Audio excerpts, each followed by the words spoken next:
अस्सलाम वालेकुम। मैं हूं शम्स तबरेज़ कासमी और आप देख रहे हैं मिल्लत टाइम्स। दुनिया का एक मुस्लिम मुल्क है जहां से आज एक ऐसी ख़बर आई है जिसका कहीं चर्चा नहीं है, लेकिन ख़बर बहुत अहम है, बहुत अच्छी ख़बर है। माशरा और सोसाइटी के लिए ऐसी ख़बर है जिसकी हर जगह तक़लीद होनी चाहिए, तारीफ़ होनी चाहिए और उस ख़बर में जो मैसेज दिया गया है उसको अपनाना चाहिए। लेकिन इस ख़बर को कहीं भी बताया नहीं जा रहा है। अगर किसी भी चैनल पर इस खबर को बताया जाएगा, कोई अखबार इस सिलसिले में रिपोर्ट या न्यूज़ छापेगा, तो इस खबर में जो कुछ बताया गया है उसको लिखने के बजाय उस अखबार में या उस रिपोर्ट में सबसे पहले इस पर तनकीद की जाएगी। लिबरल और कम्युनिस्ट माइंड के लोगों को या जो इस्लाम मुखालिफ जहनीत रखते हैं उनके तबसरे सुनाए जाएंगे। बहरहाल ख़बर अफ़गानिस्तान की है। अफ़गानिस्तान की वज़ारत तालीम ने अपने यहाँ फ़ैसला किया है कि प्राइमरी स्कूलों में पढ़ने वाले बच्चे पहले 3 साल की तालीम हासिल करने के लिए मस्जिद जाएंगे, उसके बाद ही उन्हें स्कूल में दाखिला मिलेगा।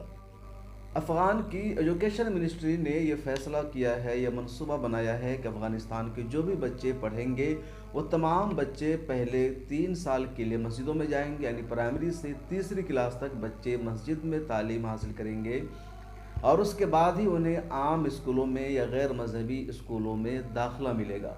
अफ़गान की वज़ारत तालीम ने कहा कि हमने मनसूबा इसलिए बनाया है कि बच्चों का रिश्ता मज़हब से मजबूत हो, बच्चों में मजहबी शऊर पैदा हो, बच्चे इस्लाम के बारे में सच्चाई और हकीकत को जान सके। जब मज़हब से उनका रिश्ता मजबूत होगा तो फिर आगे की तालीम वो बआसानी हासिल कर सकेंगे। अफ़गान की वज़ारत तालीम का मनसूबा है, हुकूमत का फ़ैसला है।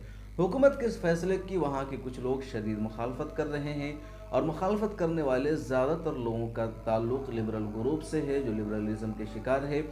जो मुखालफत कर रहे हैं उनका कहना है कि मस्जिदों में अच्छी तालीम नहीं होती है या मज़हब की तालीम हासिल करने के लिए मस्जिद भेजना सही फ़ैसला नहीं है। ऐसा कहने वाले याकूब असना हैं जो एक एक्टिविस्ट वहाँ के हैं।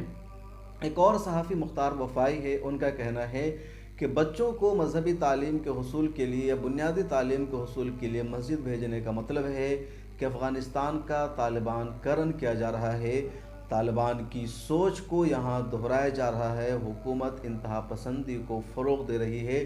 अगर बच्चे पहले तालीम हासिल करने के लिए मस्जिदों में जाएंगे तो उनके जहन में इंतहा पसंदी पैदा होगी, शिद्दत पसंदी पैदा होगी। एक और साहब ने अफ़गानिस्तान के हवाले से लिखा कि अफ़गानिस्तान में जब तालिबान की हुकूमत थी उस वक्त भी यहाँ बच्चों को लाजमी तौर पर हुसूल तालीम के लिए मस्जिद नहीं भेजा जाता था, बल्कि मदरसे और स्कूल में भी बच्चे बुनियादी तौर पर शुरू से ही तालीम हासिल करने जाते थे।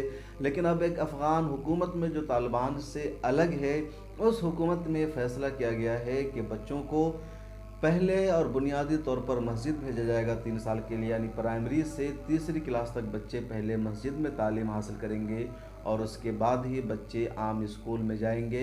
इस फैसले के लोग मुखालफत कर रहे हैं, लेकिन कुछ तबका वो है जो इस फैसले की हिमायत कर रहा है। सबसे अहम सवाल ये कि अफ़गानिस्तान की हुकूमत, जिस हुकूमत के बारे में कहा जाता है कि मज़हब बेजार हुकूमत है या तालिबान के ख़िलाफ़ हुकूमत है, उस हुकूमत ने ऐसा फ़ैसला क्यों किया है कि बच्चे पहले 3 साल के लिए तालीम हासिल करेंगे, मस्जिद जाएंगे, मज़हब से अपना रिश्ता मजबूत करेंगे, उसके बाद स्कूल जाएंगे।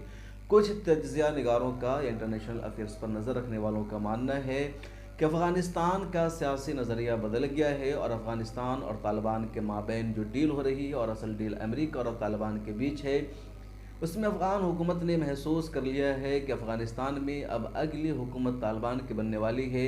तालिबान की आइडियोलॉजी और उनके नज़रिए को भी लोगों ने तस्लीम किया है और तालिबान के दरमियान जो शिद्दत पाई जाती थी उसमें कमी आई है। और अब जब अफ़गानिस्तान में चुनाव होगा तो तालिबान भी एक सियासी पार्टी के तौर पर चुनाव लड़ेगी जिसकी तरफ आवाम का रुझान होगा और अफ़गान हुकूमत को उनके मज़हब मुखालिफ नज़रिए की वजह से या मदरसों पर अटैक की वजह से, मस्जिदों पर अटैक की वजह से, बच्चों को शहीद करने की वजह से हो सकता है अवाम इनसे बदज़न हो जाए, अवाम इनको वोट न करे। इसलिए अवाम की नज़र में अपनी छवि बेहतर बनाने के लिए, अवाम की नज़र में अच्छा बनने के लिए अफ़गान हुकूमत ने अब मज़हब का भी सहारा लिया है। सच्चाई क्या है या इसकी हकीकत क्या है, आप इस बारे में क्या सोचते हैं, कमेंट सेक्शन में ज़रूर लिखिए। अगर अभी तक आपने मिल्लत टाइम्स को सब्सक्राइब नहीं किया है तो ज़रूर कर लीजिए।